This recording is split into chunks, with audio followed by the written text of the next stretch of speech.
La fin des règles, c'est un espace de parole où les femmes se transmettent leurs histoires et déballent tout. La ménopause sert de point de départ pour parler féminité, transmission et tous les sujets que chaque femme doit redéfinir à la midlife. C'est un récit collectif qui se chuchote à l'oreille. La vie au travail, la vie au lit, les kilos qui ne partent plus, les nuits blanches, mais aussi la libération que cela semble représenter pour beaucoup de femmes. La fin des règles que l'on s'impose, des règles que l'on accepte, la fin des règles quoi. Allez, venez.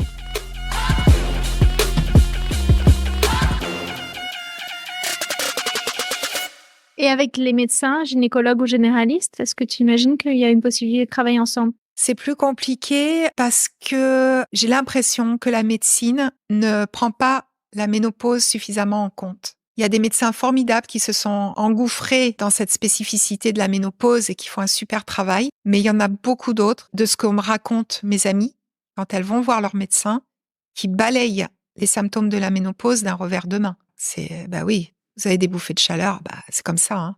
Et puis c'est tout. J'ai pas l'impression qu'il y a une grande ouverture pour collaborer avec d'autres personnes qui ne font pas partie du corps médical. Contrairement à l'Angleterre, encore une fois, tout ça va s'imbriquer. Les gynécos avec des profs de yoga, chacun apporte sa connaissance. C'est vraiment dommage parce que je pense qu'on aurait tellement de richesses à s'apporter les uns les autres. Alors là aussi, s'il y a des médecins qui écoutent, je serais ravie d'échanger, mais vraiment, parce que je veux pas faire une généralité. Je connais pas suffisamment de médecins, mais je ne fais que dire ce que disent mes amis. Ma gynéco, qui était ce jour-là en plus très pressée, et ça a été balayé d'un revers de main quand même. Ouais, t'es sortie de là pas à l'aise avec...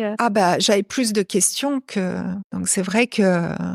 Je pense qu'aujourd'hui, il faut consacrer un peu plus de temps aux femmes qui traversent cette période. Toi, tu as eu tout le réflexe d'aller regarder les contenus anglophones, qui étaient déjà très riches à l'époque, donc ça t'a beaucoup apporté. Pas au début. Au début, non, je cherchais vraiment... C'est pour ça qu'en fait, comme je trouvais pas vraiment concrètement sur la ménopause, que je suis allée par d'autres biais. Chercher qu'est-ce qu'une hormone, pourquoi, à quoi ça sert. Du coup, ça a engendré sur...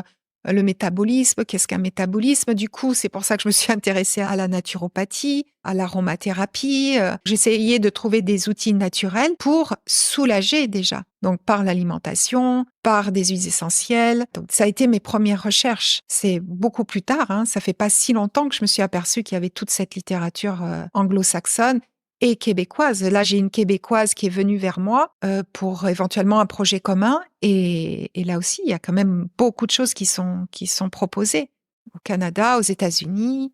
Donc, dans un monde idéal, ton coaching de yoga ménopause serait recommandé par un gynécologue. Oh, alléluia!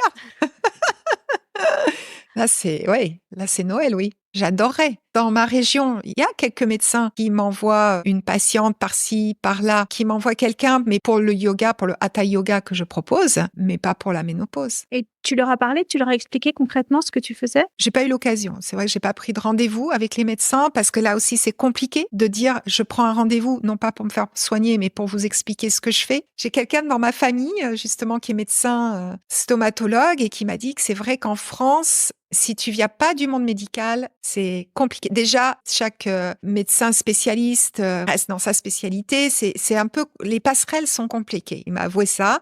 Il m'a dit franchement, aller voir un médecin aujourd'hui pour raconter ce que tu fais, il m'a dit, je sais pas si tu auras beaucoup d'écoute. Et ça vient d'un médecin. Ouais, le problème de l'écoute. Chacun est dans sa spécialité et dit, mais ce que font les autres, c'est très bien, mais ça m'intéresse pas. En fait, c'est autre chose. Et oui, que les femmes fassent du yoga, c'est formidable. Mais après, concrètement, la passerelle ne se fait pas. Parce qu'aucun médecin va dire que ce que tu fais, c'est pas bien. Tout le monde, ils vont dire, mais c'est formidable ce qu'elle fait.